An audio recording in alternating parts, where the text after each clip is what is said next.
Bonjour à tous. C'est un peu compliqué comme démarrage, mais on va s'en sortir. Je voulais d'abord remercier les sponsors qui rendent cet événement possible, ceux que je connais et ceux que je connais moins. Mais merci à tous. C'est génial d'avoir Agile Grenoble chaque année. Donc, nous vous accueillons pour notre retour d'expérience sur des équipes autonomes. Je suis Pierre Fauvel, coach agile pour la société Concerto. Et je laisse mon Et collègue. je suis Kevin Delfour aussi. Ah, mais pas de souci. Et moi, Kevin Delfour aussi, pour la société Concerto, et je suis un consultant couteau suisse, on dira. Voilà. Pourquoi cette conférence elle est née d'une expérience que j'ai faite chez e-Voyageurs au sein d'une équipe autonome, une expérience qui m'a marqué et qui m'a amené à discuter avec des anciens de Sogilis, qui est une entreprise libérée, qui est pour moi l'étape au-delà de l'équipe autonome. Et on voulait mettre en perspective ça.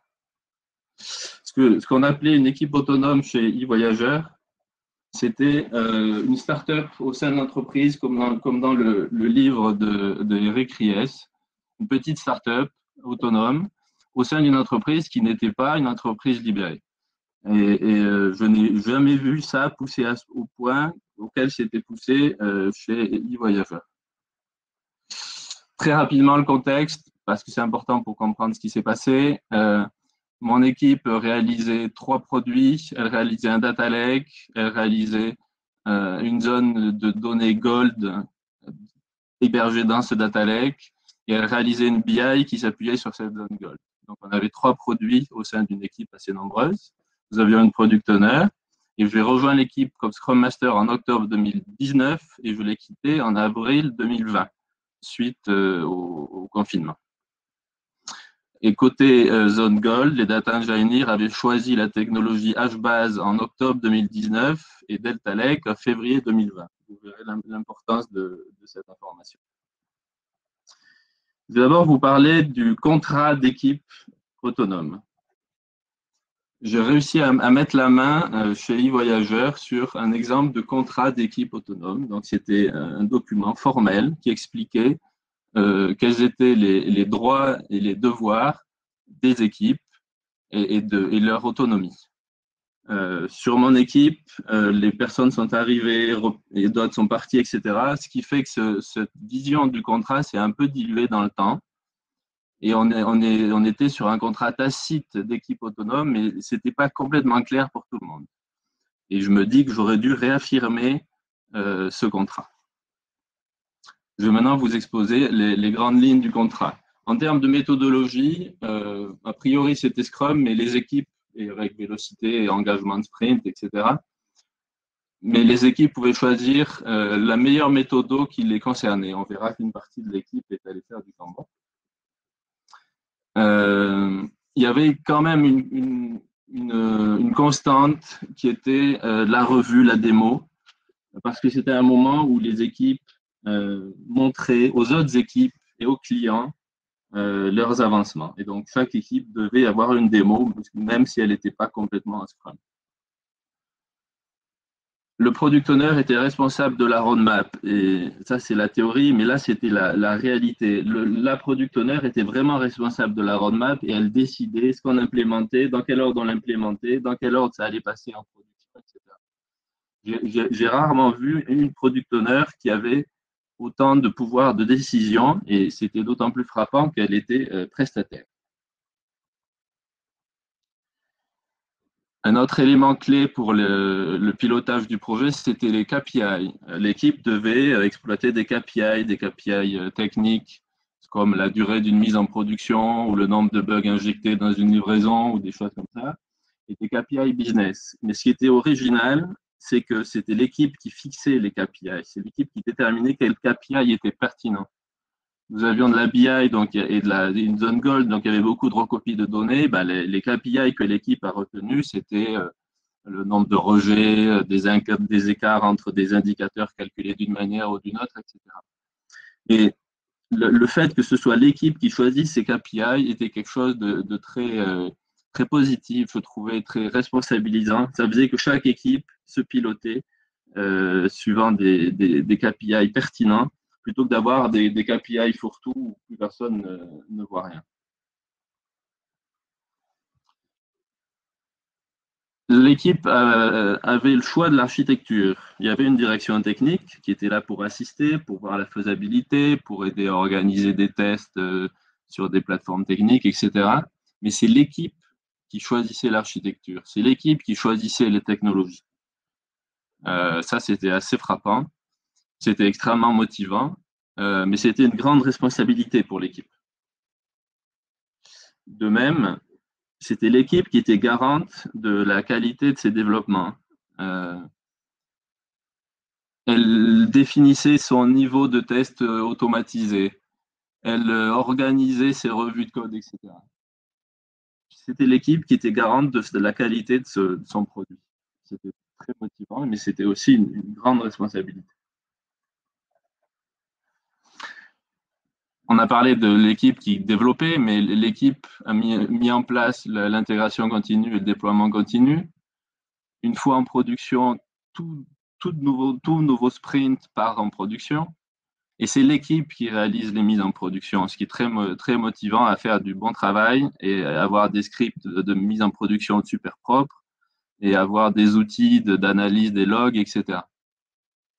Et c'était impressionnant de voir une équipe qui allait du dev jusqu'à la mise en production, voire même un peu au-delà, jusqu'à l'exploitation. Il y avait une équipe de support de production qui assurait le suivi de production, mais c'était sur la base d'indicateurs que l'équipe remontait. Et de toute façon, une fois qu'il y avait une alerte qui était déclenchée et que la procédure de base ne suffisait pas, ça revenait sur l'équipe qui faisait le support de niveau 2 et 3. Donc, on avait une équipe qui faisait les développements, la mise en production et qui assurait les supports de niveau 2 et 3 du produit qui était en production. Et pour ce faire, il fallait que l'équipe se débrouille pour qu'il y ait toujours quelqu'un sur le pont.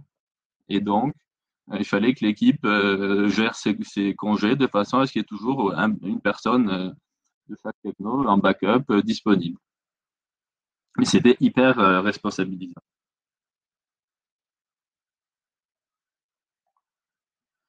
Donc, ça, c'était une synthèse de ce que je viens de vous dire. Donc, ce contrat couvrait le fait qu'on avait le droit de choisir sa méthodologie, le fait que l'équipe, le PO était maître de la roadmap, le fait que l'équipe devait définir ses KPI, le fait que l'équipe pouvait choisir son architecture, était responsable de la qualité de ses réalisations, était responsable de la mise en production et faisait le support niveau 2 et 3. Qu'est-ce qui s'est passé comme décision, comme événement dans la vie de cette équipe autonome? La première chose qui se passait, c'était des réunions de prise de décision. J'appelais ça des points d'équipe. Alors, certains avaient un peu râlé parce que ça faisait des réunions en plus, mais au bout d'un moment, ils ont fini par y voir un intérêt. C'était des moments où on apportait un sujet et on prenait une décision collective. Ça pouvait aller jusqu'à 10 personnes. Et une fois que la décision était prise, l'équipe assumait la décision. Et je me chargeais de publier au management la décision prise par l'équipe. Le fait que ce soit l'équipe qui prenne des décisions et sur une base collective créait une véritable dynamique d'équipe, même s'il faut parfois donner une impulsion pour déclencher la réunion. Et il faut une facilitation de l'intelligence collective pour que la réunion se passe bien. L'événement peut-être le plus marquant qu'il y a eu, c'est qu'au sein de l'équipe, il y avait une personne qui n'était pas alignée avec l'état d'esprit très collectif de l'équipe. C'était quelqu'un de brillant, mais qui était un peu en mode autocratique. Et au bout d'un moment, on s'est rendu compte, enfin, le Scrum Master que j'étais, le management, s'est rendu compte qu'on était à 2 doigts de l'explosion, que certains membres de l'équipe étaient à 2 doigts de demander de sortir, parce qu'ils ne supportaient pas de travailler avec cette personne. Donc, on a fait le tour de tous les participants pour voir s'ils étaient à même de travailler avec cette personne et comment ils ressentaient le travail avec cette personne, pour se faire une idée. On a abouti à la conclusion que cette personne ne pouvait pas rester. Donc, on lui a donné une chance de modifier son attitude, une chance qu'il n'a pas su saisir. Et donc, il est parti. Et ça a été le fruit du ressenti de chacun, même si certains avaient un peu de mal à dire du mal de quelqu'un. Mais c'est comme ça doit être. Une équipe qui se sépare d'un de ses membres, c'est comme ça que ça ne peut se passer que comme ça. Ce qui m'attriste, c'est pas ça. Ce qui m'attriste, c'est que même s'il y a eu une petite tentative à un moment, on n'est pas su voir arriver l'incendie. On a attrapé l'incendie, tout était déjà en feu. L'équipe aurait dû le voir, l'équipe aurait dû le confronter, alerter, demander à ce qu'on prenne une décision, une mesure, qu'on se donne des règles, etc. L'équipe n'a pas su gérer cette difficulté d'intégration.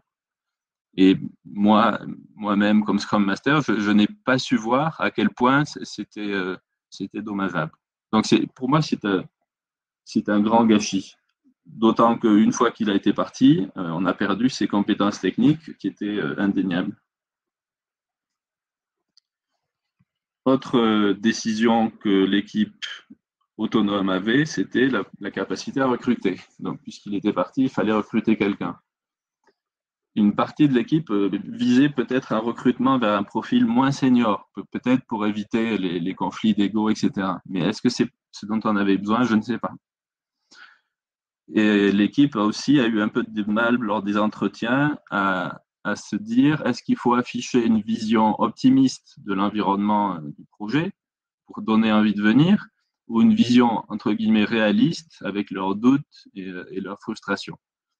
Donc j'ai trouvé que notre équipe n'était pas complètement mature sur le process de recrutement.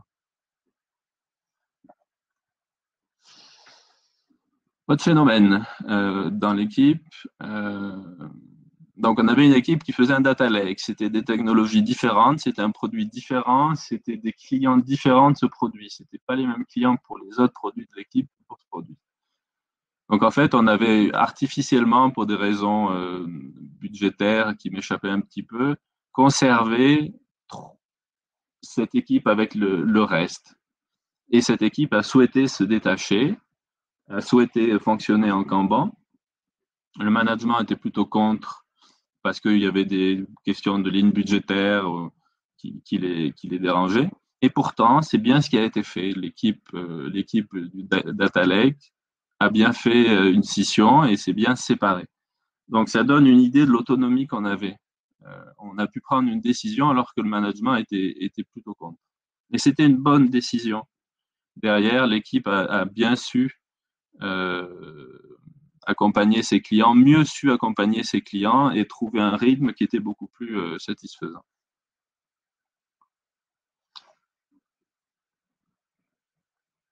La fusion, au sein de l'équipe, il restait ceux qui travaillaient sur les données de la zone Gold avec une techno et ceux qui travaillaient sur la BI avec une autre techno. Et des rythmes et des façons de faire qui étaient différents. Donc, dans ma logique, c'était quasiment 2 équipes dans l'équipe. Pourtant, donc c'est un avis ça s'est fait contrairement à mon avis, les 2 équipes, avec l'appui du product owner, ont souhaité rester ensemble, être une seule équipe, avoir des user stories de bout en bout, Zone Gold et BI. Et c'est ce qu'on a fait. Et c'est avéré que c'était une bonne décision. La mienne était un peu trop comptable et pas assez orientée dynamique. Donc, comme je vous l'ai dit, l'équipe de Zone Gold a choisi HBase en octobre et Delta Lake en février. Chaque changement de techno est une prise de risque au niveau de la roadmap parce que ça repousse, il faut du temps pour changer de techno, réécrire, remettre au point, réintégrer, refaire marcher, etc. Donc, on a eu 2 changements de techno. Et je me demande si certains n'en ont pas profité pour se faire plaisir à essayer la nouvelle techno à la mode qu'ils avaient envie d'essayer, plutôt qu'à mettre en production quelque chose qui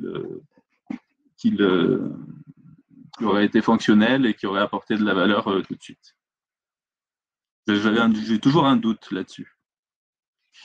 Pareil, des décisions, ce que j'appelle d'investissement, c'est quand on agit sur la dette technique, quand on passe un sprint à faire un refactoring, quand on passe un sprint à retravailler sur l'automatisation des tests pour la faire différemment, de manière plus élégante.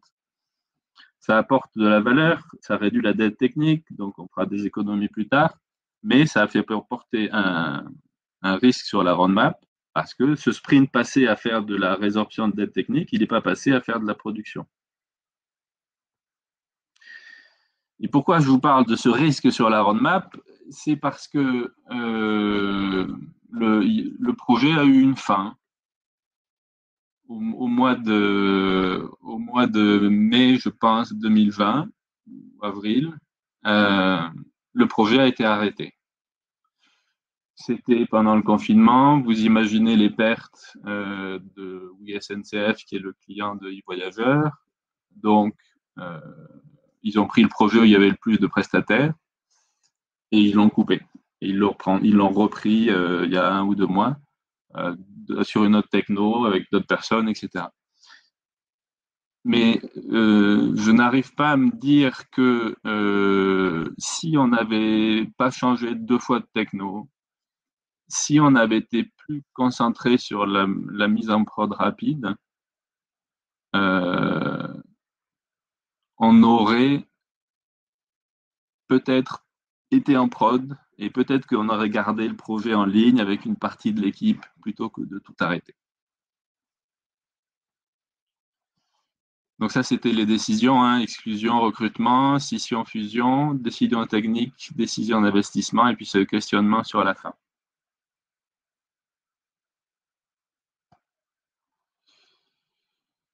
Maintenant, on va regarder cette équipe autonome. Comment gérer une équipe autonome quand on est product owner, scrum master ou manager.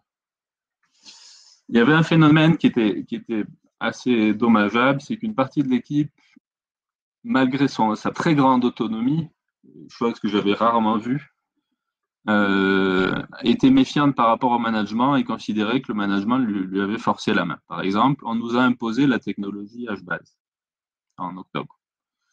Après enquête, ce qui s'est passé, c'est que le management a dit ça fait 2 mois que vous faites des comparatifs et des POC de technologie. Il faut qu'on passe en prod rapidement. Prenez une techno et puis si ça ne va pas, vous en prendrez une autre après, mais démarrez un truc. Et la techno qui était la mieux placée à l'époque était HBase. Donc ce côté, le management nous a forcé la main, pour moi, était un peu abusif. Et c'est là peut-être qu'on voit qu'il aurait fallu réaffirmer le contrat d'équipe autonome pour éviter cette mini, cette paranoïa légère. Le rôle de l'APO était dans cet environnement clé. L'APO assurait la relation avec le client, l'APO allait se mettre en relation l'équipe avec d'autres équipes qui étaient susceptibles d'utiliser le produit, notamment le data lake. Donc il y avait vraiment un rôle commercial, elle pouvait ramener du budget, quoi. Et c'était le représentant commercial des produits de notre équipe.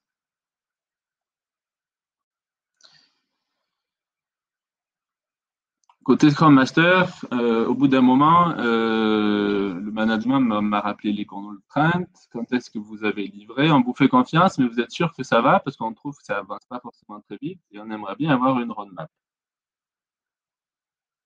Et c'est là que j'ai pris conscience du fait qu'on n'avait pas de qu'on n'avait pas de burn-up. C'est-à-dire que on savait pas trop où on en était. On savait si le sprint avait été réussi ou pas, mais on n'avait pas de vision, on n'avait pas de projection. Un burn-up, c'est quelque chose qui met en regard le nombre de sprints qu'il me faut pour aller jusqu'à la prochaine mise en production, d'une part, et d'autre part, le budget que j'ai, quoi, le nombre de sprints auxquels j'ai droit, et puis voir si ça rentre pas, ben on enlève des choses du périmètre. Et l'équipe n'avait pas ça. C'est un exercice qui est anxiogène, c'est de la gestion de projet, il faut se poser, il faut tout chiffrer, c'est stressant. Il faut descoper, refaire le calcul, redescoper, refaire le calcul. C'est assez pénible. Et on l'a fait, et ça a donné des dates, et au moins ça a permis d'avoir de la visibilité. Mais l'équipe n'avait pas spontanément éprouvé ce besoin. Je suis arrivé en cours de projet et j'avais une équipe qui faisait un sprint après l'autre et qui ne se souciait pas de savoir quand est-ce qu'elle allait atterrir. Et ce qui est peut-être un manque d'autonomie ou de maturité. En parlant de maturité, ça a été un travail intéressant pour moi parce que c'est la première fois qu'on me demandait de rendre mon équipe autonome en tant que Scrum Master.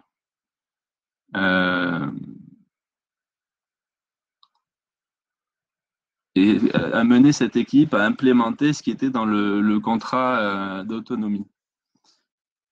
Et du coup, moi, j'ai dû me freiner parce que j'ai un passé avant d'être coach agile de chef de projet, donc de certains leadership pour aller gérer les risques et les problèmes, etc. Et donc, j'ai dû me freiner. On m'a freiné. Le management m'a dit ne le fais pas toi, fais-le faire par l'équipe. Ne décide pas toi, fais-le décider par l'équipe, etc. Il y a eu des moments où il y a eu de la gestion de projet à l'ancienne pour gérer une crise, une MEP, une mise en prod, etc. Mais sinon, il fallait que ça vienne de l'équipe. Et c'est là que j'ai constaté un phénomène assez marrant, qui est que si je me persuade que l'équipe ne va pas faire quelque chose, du coup, je vais le faire. Du coup, l'équipe ne le fait pas puisque je l'ai fait. Et du coup, ça me donne raison de croire que l'équipe n'est pas autonome puisqu'elle ne fait pas le truc. Inversement, si je me convainc que l'équipe est autonome et que je partage avec elle l'objet d'une décision à prendre, une action à mener, et que je ne le fais pas, elle va bien voir que je ne le fais pas, du coup elle va le faire, et c'est là qu'on va voir qu'on a une équipe autonome. Donc ce phénomène de prédiction autoréalisatrice était très intéressant. Et j'ai pas souvent eu l'occasion d'être sur des équipes autonomes, matures, où le Scrum Master s'efface. Et ensuite, pour ces réunions de décision qui étaient souvent des réunions pour gérer un problème, j'identifiais qu'il y avait un problème. J'avais une vague idée de ce qu'il fallait faire dessus comme solution. Je rassemblais l'équipe, je leur exposais le problème, et ils me cassaient mon problème. Ils le démontaient, ils le reconfiguraient, ils le regardaient différemment, ils en rejetaient une partie. Et on aboutissait à une nouvelle vision du problème. Avec une nouvelle vision du problème, une nouvelle vision de la solution. Et puis, ils repartaient avec la solution et ils implémentaient la solution. Donc, moi, j'étais responsable d'amener mon intuition qui était qu'il y avait quelque chose à faire, mais il fallait que je sois souple sur la façon qu'ils avaient de l'analyser et de le solutionner.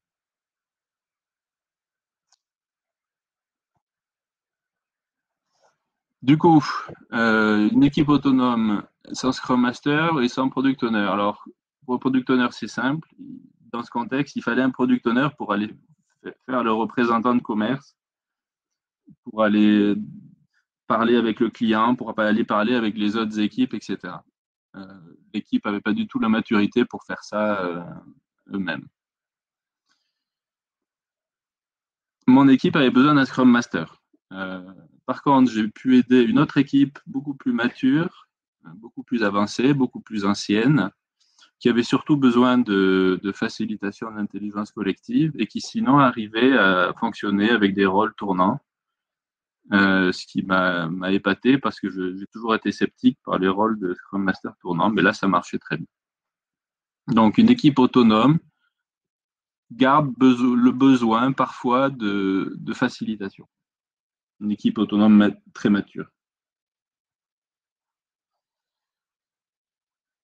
Donc, on a parlé de cette espèce de paranoïa, on a parlé du rôle de la PO, on a parlé de la problématique de la roadmap et du burn-up, nous avons parlé de cet équilibre entre l'effacement du Scrum Master et la montée de l'autonomie.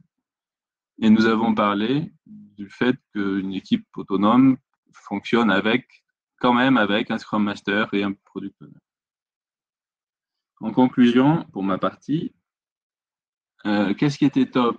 Ce qui était top, c'est que c'était du vrai Scrum, avec une équipe vraiment auto-organisée, avec un vrai Product Owner. C'était une ambiance très responsabilisante. Du coup, tout le monde était engagé, il n'y avait pas de problème de motivation. Ce qui était sympa aussi, c'était la quantité et l'importance qu'on donnait à l'intelligence collective, au fait de bien mener les ateliers, au fait de prendre des bonnes décisions. On n'a pas toujours le temps de faire ça. Le Scrum Master et la Product Owner étaient très responsabilisés aussi et très autonomes quelque part. Et ça restera un de mes meilleurs souvenirs pro.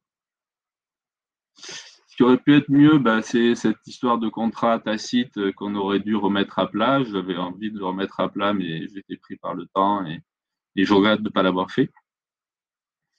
Le management faisait confiance à l'équipe, mais l'équipe faisait moins confiance au management. Je trouvais que cette dissymétrie était dommage. Bon, évidemment, la problématique de la gestion des conflits et des conflits larvés, qui est pour moi un échec qui nous a amené à perdre un membre important de l'équipe. Et j'ai quand même été surpris que l'équipe se soucie aussi peu de sa roadmap et du nombre d'itérations qu'il fallait avant de mettre en production par rapport au nombre d'itérations dont on disposait. Si c'était à refaire, je signe sans hésiter, avec joie. Je travaillais encore plus sur l'humain, la concorde, l'harmonie et la transparence. Je repose le contrat. Je formalise cette notion de start-up qui était un terme utilisé par le management, de façon à ce que chacun se sente comme fondateur de la start-up, c'est-à-dire comme s'il avait de l'argent dans le capital de la start-up et pas juste collaborateur de la start-up. Et je mets, entre guillemets, j'amène l'équipe à mettre en production plus tôt, parce qu'on a pris trop de risques à changer plusieurs fois de techno. Et je vais passer la main à Kevin. Et me voilà. Merci Pierre. Allez, je prends la main. Oui, si tu veux. Tac. Hop là. Du coup, on part du contexte d'une entreprise classique SNCF. Alors, on va aller dans une entreprise dite libérée. Je mets entre guillemets le côté libéré, parce que derrière ce terme, tout le monde y met tout ce qu'il veut. Nous, on se disait, entre guillemets, libéré, parce c'était un contexte, hop là. C'était un contexte, en fait, d'une entreprise qui existait déjà depuis 8 ans sur Grenoble et qui se montait sur Lyon. Et moi, j'ai fait partie du meuble. Et j'ai travaillé dans ce cadre-là avec des équipes, plusieurs équipes, dont une que je vais vous présenter, qui était une équipe autonome au sein de cette structure. Et l'avantage qu'on avait, que j'ai découvert, c'est que du coup, on était dans une structure sans contrôle ni manager. On avait un directeur d'agence parce qu'il nous fallait quand même une tête de pont d'un point de vue légal, mais la décision était vraiment communautaire. Et l'objectif, quand on avait lancé ça, c'était quand même de pousser la responsabilisation des gens, des personnes qui travaillent dans cette entreprise, au maximum, au-delà du projet, qui comprennent les enjeux de rentabilité, de RH et ainsi de suite. Donc la petite équipe dans laquelle j'ai travaillé, on était 4 au début, on a fini quand même à 6 à la fin. Quand je suis arrivé dans ce contexte-là, je ne connaissais pas encore, je me suis dit, pas de management, pas de hiérarchie, ça va être le chaos. Je me suis trompé. Ce qui s'est passé, c'est que dans cette équipe-là, quand elle s'est montée, automatiquement, ils ont cherché un fonctionnement qui irait bien avec notre client, parce que notre client n'était pas encore familiarisé avec l'agilité. On est parti sur le Scrum, c'est eux qui l'ont choisi, et on a réduit vraiment cette organisation vraiment au ce qui était nécessaire. On n'a pas cherché à mettre des KPI ou autre chose. On a dit, on va faire simple au début pour pas perdre le client et nous avancer. Du coup, on avait des sprints, on parlait pas de vélocité, on n'avait pas de KPI, mais les objectifs par sprint. Là aussi, j'étais un peu sceptique parce que je me suis dit, sans KPI, sans vélocité, comment on va mesurer qu'on avance? Les objectifs qu'on mettait par sprint, généralement, on les tenait. Ça arrivait des fois qu'on ne tenait pas les objectifs parce que le client changeait les priorités en cours de route. Mais le client entendait bien parce qu'il disait entre-temps, je change le sprint, je change la priorité. Donc c'est normal qu'on n'atteigne pas cet objectif-là, donc ça se passait très bien. En termes d'architecture, on a toujours eu la phrase qui était « ceux qui font savent ce qu'il leur faut ». Donc en bref, c'était l'équipe qui faisait les choix techniques. Là, pareil, me connaissant, parce que je suis un gros techos aussi dans l'âme, on avait peur, j'avais peur de voir qu'il y ait des dérives au niveau de la technologie en disant voilà, on va utiliser ce nouveau langage qui vient de sortir, il est super excellent, il y a 3 personnes qui contribuent dessus. Eh ben non. En fait, vu qu'il y avait cette responsabilisation, cette envie d'être rentable et de pouvoir profiter de ce modèle-là, le choix qui était fait, c'était des choix de techno pour maîtriser, pas de techno exotique. Le but, c'était de prendre ce qu'on savait faire et de mettre de suite en pratique pour être le plus rapidement rentable. En termes de qualité de développement, ce qu'on pouvait avoir sous Gilis, qui était déjà à Grenoble, ils avaient mis en place à Grenoble, et on a repris la même chose sur Lyon, une garantie 5 ans sur le code. Donc en bref, quand on développait, quand on était en prod, s'il y avait un bug, c'était pour nous. Et ce qui se passait, c'est que cette règle-là, bon, nous on l'a repris, on n'était pas obligé, et on a voulu être garant de la qualité de code, et on a voulu pousser la qualité de code en tendant vers le zéro défaut. On tendait, on n'y arrivait pas. Faut pas se tromper. Et du coup, ça poussait l'équipe vraiment à aller toujours vers plus de qualité. Les revues de code étaient faites. Tout le pipe qui était mis en place pour faire de la revue de code, pour la validation, pour le refactoring, pour tout ce qui était des techniques et tout, c'était l'équipe qui le mettait en place parce qu'ils voulaient faire bien, ils voulaient faire quelque chose d'utile et ils voulaient faire vraiment de la qualité. En termes de delivery, là aussi, on mettait en place tous les outils qui nous étaient nécessaires. Jusque-là, c'est normal, on a besoin d'outils pour faire de l'intégration continue ou de la livraison continue. On le faisait toujours avec l'accord du budget du client, parce qu'on ne pouvait pas non plus éclater son budget.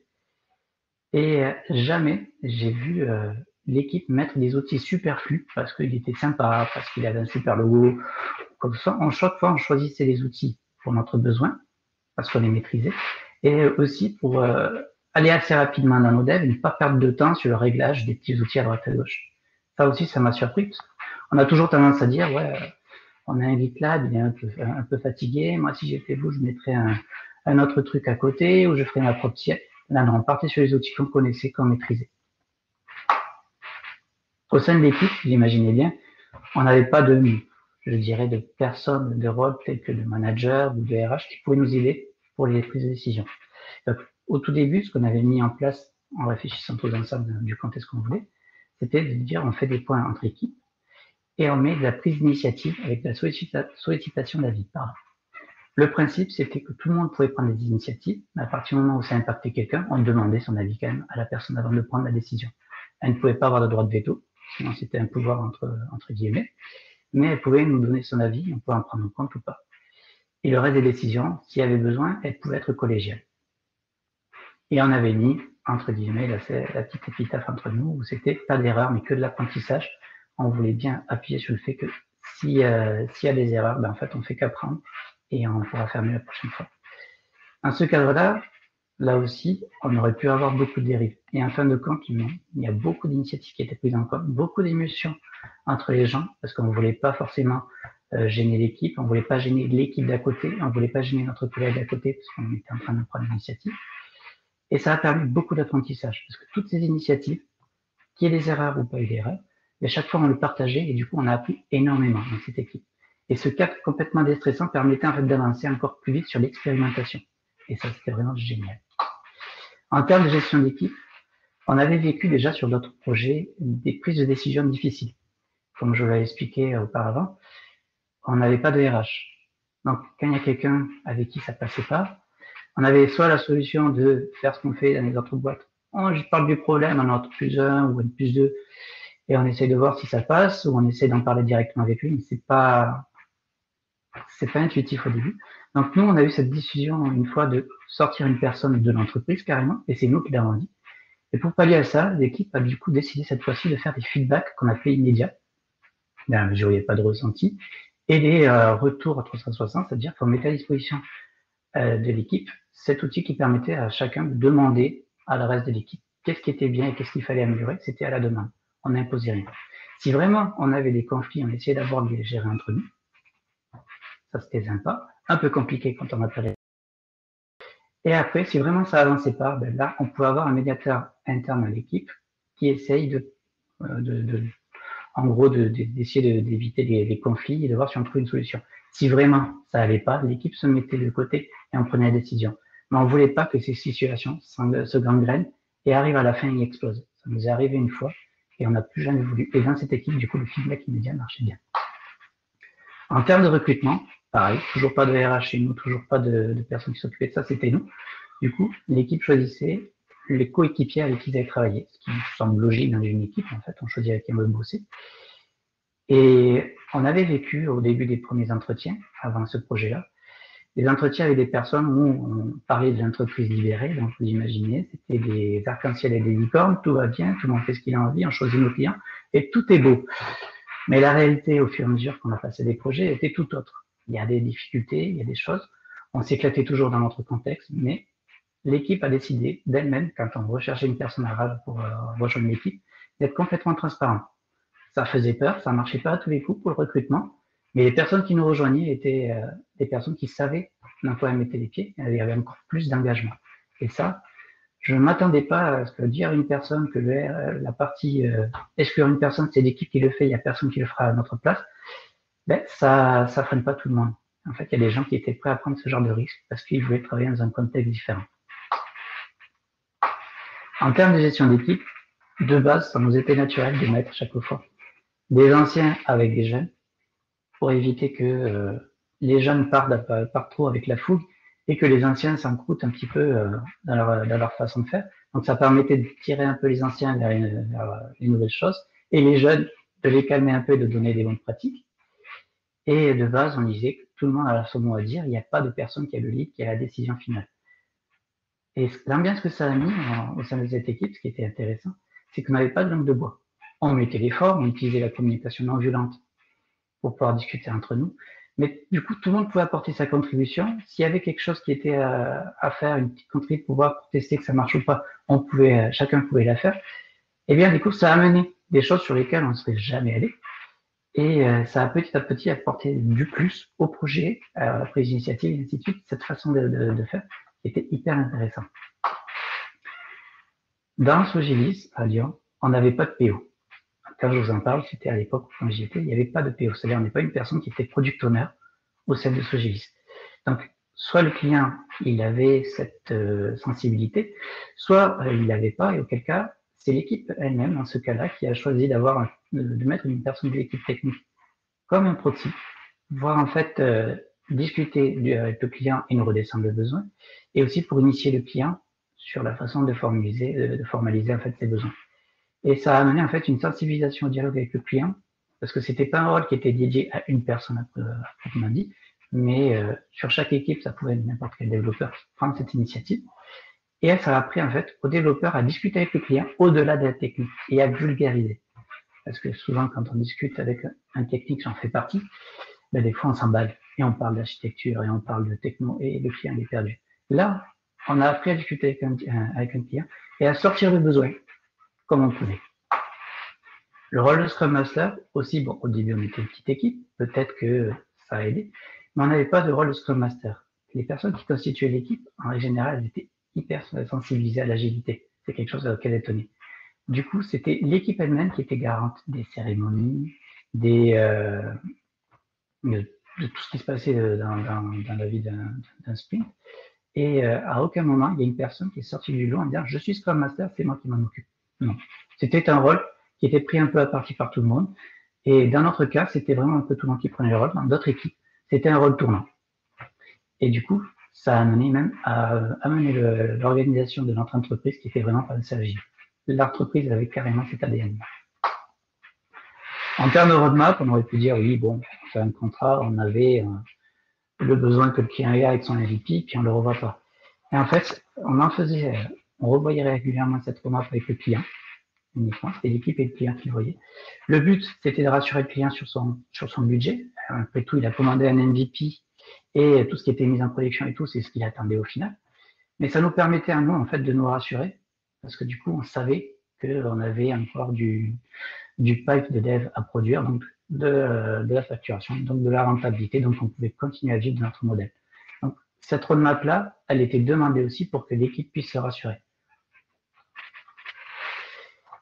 En termes de conclusion, moi, sur cette équipe, ce que j'ai bien aimé, ce que j'ai adoré, c'était vraiment l'autonomie, la confiance, la prise d'initiative. C'était le contexte dans lequel on était.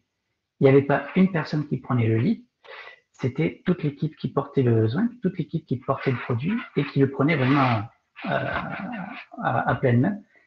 On avait même le sentiment des fois, c'est que cette équipe qui était un prestataire, en l'occurrence nous on était le prestataire du client, ben, se comportait comme l'équipe du client. Mais vraiment l'équipe du client, prêt à pitcher, prêt à aller sur ring pour défendre le projet et ainsi de suite. On se l'appropriait au point entre le client et notre société, on ne voyait pas de distinction. Et on voulait vraiment à chaque fois aller au-delà pour pouvoir satisfaire le client. Et du coup, ça a amené vraiment une implication, une responsabilisation, ne serait-ce qu'au niveau du produit et du dev, qui était très forte. Qu'est-ce qui était moins bien? Bon, ce qui s'est passé, un des principaux problèmes qu'on avait remarqué, c'est que plus l'équipe va grossir, plus toutes les personnes vont vouloir mettre son avis sur un problème qui est arrivé. Et plus vous avez de monde, plus c'est compliqué d'avoir un consensus ou de discuter, de prendre des décisions. Petit à petit, ce qui s'est fait, c'est que dans cette équipe-là, on a commencé à dire que 2-3 personnes allaient s'occuper d'un problème, on leur faisait confiance, ils prenaient des décisions en disant ils prennent la décision sur ce problème-là, ils vont le résoudre pour nous, on leur fait complètement confiance. Mais au début, on a eu des moments qui se sont enlisés et des décisions qui ont tardé, des décisions qui ont pris du temps parce que tout le monde n'était pas d'accord. Des fois, on reste sur notre propre position. Et en découpant en fait en sous-groupe, on a vu qu'en fin de compte, on ne pouvait pas s'occuper de tout, mais qu'on pouvait faire confiance au reste de l'équipe pour tel ou tel sujet et arriver à des décisions qui, en fait, ça satisfaisait tout le monde. Et moi, si je devais le refaire, je le referais. Parce que, un peu comme Pierre, c'est vraiment l'expérience qui m'a la plus marqué. Parce que je suis sorti de boîtes où on était dans un éditeur, donc c'était à l'époque du vieux Waterfall. J'ai travaillé en tant que prestataire dans des sociétés ou des grandes boîtes où on avait ces structures-là avec, bien entendu, tous les indicateurs qu'il fallait remonter, le chef de projet, et ainsi de suite. Et je suis arrivé dans un contexte où là, ce sentiment d'être un petit peu poisément lié à chaque fois qu'on veut porter quelque chose ou que c'était trop long, on l'avait plus. Et c'était un point où, dans ce contexte-là, j'avais envie de faire beaucoup de choses, mais je n'étais pas tout seul dans l'équipe. Et les jeunes aussi étaient dans le même cas que moi. C'est-à-dire, ils arrivaient, ils connaissaient pas ce contexte, ils arrivaient dans un contexte où on pouvait tout leur donner, et ils y allaient, mais trop vite. Donc, du coup, c'est là où ça a tiré des tensions, et ça m'a amené, en fait, à aller faire plus de pédagogie avec des jeunes, leur expliquer qu'il faut pas forcément aller trop vite en choisissant une techno exotique, mais plutôt en prenant ce qu'on maîtrise, pourquoi on le fait. Et cette pédagogie-là, ben, c'est quelque chose qu'il faudrait que je développe encore. La confiance en l'équipe. De base, j'ai un caractère à dire, ça, c'est quelque chose qui doit avancer, personne ne fait avancer, je le prends. Non. Maintenant, je laisserai encore plus l'équipe faire les choses en disant, s'ils le font pas, c'est qu'ils n'en ont pas besoin, point barre. Mais donner plus de confiance à l'équipe et moins, moi, prendre l'initiative en disant, je veux les protéger, c'est pas le but, c'est l'équipe qui se protège elle-même. Et pousser le concept encore d'automatisation encore plus loin. C'est vraiment, je sais pas si on peut donner la carte bleue à l'équipe en disant, débrouillez-vous sur votre compta, sur votre page business, c'est vous qui resignez les contrats. Allez vraiment au maximum pour voir jusqu'où l'équipe pourra aller. Voilà. Du coup, c'était la fin de cette petite partie. Il reste 1 minute 23. On a une question, Kevin, je pense qu'elle est pour toi. Est-ce que la transparence allait jusqu'à la rémunération? Alors, attends, j'ai pas entendu la question. Est-ce que la transparence allait jusqu'à la rémunération? Tout à fait, oui. On avait décidé de mettre la grille des salaires de chacun d'entre nous dans un fichier Excel. Et quand quelqu'un nous rejoignait, on avait dit que s'il demandait en termes de rémunération ce qu'il voulait, on lui mettait ce que nous on touchait. Et le but, c'était de dire, voilà, on est à un certain niveau d'équité, on ne peut pas s'amuser à mettre des salaires hyper forts pour toi sous prétexte qu'une autre personne à côté, qui a le même niveau d'expérience, gagne moins. Donc ça nous permettait en fait de dialoguer sur la rémunération et d'expliquer ce terme d'équité. Donc oui,